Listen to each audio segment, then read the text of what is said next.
জন্মদিন পালন করা, জন্মদিনের কেক, বেলুন, এগুলো মোমবাতি বিক্রি করা জায়েজ কিনা? জন্মদিন পালন করা খ্রিস্টানদের কালচার এবং নির্বোধদের কালচার।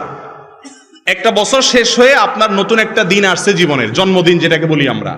এটা তো একটা বছর চলে যাওয়ার পরে নাকি? একটা বছর চলে গেলে নতুন বছর আসলে ফুর্তি করা কোনো বুদ্ধিমান মানুষের কাজ। একটা বছর আমার জীবন থেকে খসে পড়ে গেল, তার মানে কবরের দিকে আমার এক ধাপ সামনে অগ্রসর হয়ে গেলাম, এখানে ফুর্তির কি আছে? এখন আপনার নির্বোধ হলে যেখানে সেখানে যখন তখন ফুর্তি শুরু করে দেয়। আরে ভাই, সব নতুনে আনন্দ করতে হয় না। একজন ফাঁসির আসামি, তাকে বলা হয়েছে অমুক দিন তোমার ফাঁসি দেওয়া হবে, নতুন দিন আসলে সবাই খুশি হয়, তার কি খুশি হওয়ার কথা?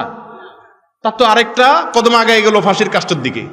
আমাদের ফাঁসির কাষ্টের আসামি না হই, কিন্তু আমাদের মৃত্যুর পরোয়ানা মাথায় নিয়েই তো আমরা জন্মগ্রহণ করেছি। কুল্লু নাফসিং যায়কাতুল মউত, সবাই মৃত্যু স্বাদ আস্বাদন করব। একটা জন্মদিবস আসা মানে হলো জীবন থেকে একটা বছর চলে যাওয়া। এখানে ফুর্তি হওয়ার কিছু নাই, বরং চিন্তা করার বিষয়। ঠিক না ভাই? ঠিক। এই জন্য জন্মদিবস আসলে কেক কাটা, ফুল দেওয়া, এ সমস্ত ফুর্তি ফার্তা করা, এগুলো খ্রিস্টানদের কালচার, এটা মুসলমানদের কালচার না। মুরব্বীদেরকে জিজ্ঞাসা করেন তো, জন্মদিবস কি জানতো নাকি? ভাতই খাইতে পাইতো না, কিসের কেক কাটবো আবার? আর এখন তো মাশাল্লাহ ভাত তরকারি খাইয়া উৎমা থাকে, আরো সুখের ছোটে এখন কেকও কাটে, মোমবাতিও জ্বালা, পারলে আরো অনেক কিছু করে। ঠিক না ভাই? ঠিক। এগুলো ভুল কাজ, জায়েজ নাই।